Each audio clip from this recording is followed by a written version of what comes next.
Hello મિત્રો, નમસ્કાર. અમારી આ ચેનલ કાનૂન નોલેજમાં તમારું સ્વાગત છે. આજ રોજ 19 ફેબ્રુઆરીના રોજ જે શિફ્ટ 1 લેવાઈ ચૂકી છે તેના અમુક પ્રશ્નો આપણે લઈને આવ્યા છીએ, જે વિદ્યાર્થીઓ દ્વારા આપને જણાવવામાં આવ્યા હતા. તો મિત્રો, પહેલાં શરૂઆત કરીએ તો મિત્રો, ગુજરાત રાજ્યએ કઈ માછલીને સ્ટેટ ફિશ જાહેર કરી? તેના 2 ક્વેશ્ચન જોવા મળ્યા. તો મિત્રો, આ ધોલ માછલી, બરાબર, ધોલ માછલીનો આજ ફોરેસ્ટની શિફ્ટમાં જોવા મળ્યો, બાકી ક્યાંય જોવા આપણે મળ્યો નહોતો.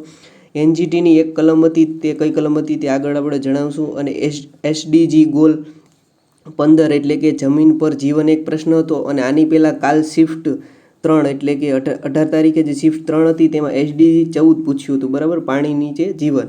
એટલે આવી વસ્તુ ધ્યાન રાખવું, બરાબર. બાયોમેટ્રિક વેસ્ટના પ્રશ્નો હતા, બરાબર. શહેરીકરણનો એક ક્વેશ્ચન, રણજીત સાગર ડેમ કઈ નદી પર આવેલો છે? તો કે રાવી નદી પર. આ એક ક્વેશ્ચન હતો. અને મિત્રો, ફોરેસ્ટના કંઈક આઈએમપી આ ટોપિક છે. એક BMW બાયોમેડિકલ વેસ્ટ, સિંહ ગણતરી, બરાબર, અને એનજીટી અને મગર વિશે તમારે જાણીને જવું જોઈએ.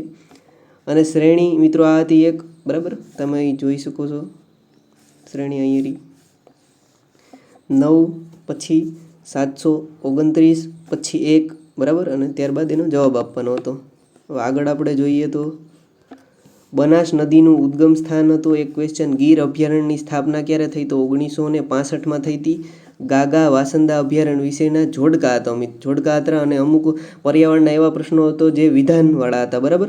ઓઝોન વાયુ વિશે એક પ્રશ્ન હતો, બરાબર. એનજીટીના દંડની રકમ કઈ કલમમાં છે? તો આ પ્રશ્ન હતો મિત્રો, તો કે કલમ નંબર 26. પર્યાવરણના વિધાનવાળા પ્રશ્નો આપણે જોવા મળ્યા હતા આજ.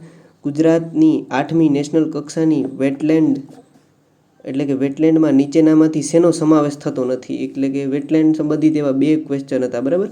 વસ્તી ગીચતાનો એક પ્રશ્ન, સયાજીરાવ ગાયકવાડ વિશેનો એક પ્રશ્ન હતો મિત્રો. સયાજીરાવ ગાયકવાડનો આજે એક પ્રશ્ન જોવા મળ્યો, બરાબર, ઇતિહાસનો. આગળ આપણે જોઈએ તો ગાંધીજી વિશેનો એક પ્રશ્ન અને 2019નો વન રિપોર્ટનો એક બે પ્રશ્ન જોવા મળ્યા હતા મિત્રો. 2021નો વન રિપોર્ટના આપણને એક બે પ્રશ્ન જોવા નથી મળતા, પણ 2019 ને 15ના રિપોર્ટ આપને વધારે જોવા મળે છે. તો મિત્રો, ગુજરાતી ગણિત અને રીઝનિંગ સહેલું હતું, બરાબર. અને કોઈ પણ બુકના બેઠા ક્વેશ્ચન આવતા નથી, બરાબર, લોજિકવાળા. અને આ વખતે થોડાક વિધાનવાળા પ્રશ્નો હતા. અને પર્યાવરણના ઓછા પ્રશ્નો સામને કેમ નથી આવતા? તો કારણ કે જો લોજિકવાળા અને થોડાક વિસ્તૃતમાં જવાબ આપેલા હોય એટલે વધારે વિદ્યાર્થીઓને યાદ ન રહે, એટલે હે ને એટલા બધા પ્રશ્નો બહાર નથી આવતા. જે સહેલા અને થોડાક જે વધારે થોડાક વિદ્યાર્થી હોય યાદ રાખીને આવે તો વધારે અઘરા પણ અમુક પ્રશ્ન આવે છે. તો એ આપણે જોવા મળે છે. વિધાનવાળા અમુક પ્રશ્નો જોવા મળ્યા હતા આ વખતે, બરાબર. એટલે એસડીજીના ગોલ સાથે કરીને જાઓ. અને આ વિડીયો મિત્રો, શિફ્ટ ધારો કે આજે શિફ્ટ 3જી છે, બરાબર, તો તેને જોવું હોય તો પછી છે ને પ્રશ્નો એને પાછળથી આવે છે. શિફ્ટ 3 પૂરી થઈ જાય છે અને અમુક ક્વેશ્ચન છે ને રિપીટ થાય છે પાછા, બરાબર. તો તે જોઈને જવું, બરાબર. એટલે થોડોક વહેલો વિડીયો લઈને આવ્યા, બરાબર. શિફ્ટ 2ના પ્રશ્નો જો આવી જશે તો વહેલો વિડીયો લઈ આવશું, બરાબર, જેથી શિફ્ટ 3 વાળાને કામ આવે. કારણ કે કાલે એમ જ થયું હતું, શિફ્ટ 2ના 1-2 ક્વેશ્ચન હતા ને મિત્રો, શિફ્ટ 3માં રિપીટ થયા હતા. તો મિત્રો, આની પીડીએફ તમને ટેલિગ્રામમાં મળી જશે અને ટેલિગ્રામમાં જોડાઈ જજો, બરાબર. ત્યાં તરત પ્રશ્ન આપણે આપી દઈએ છીએ. જય હિન્દ, જય ભારત.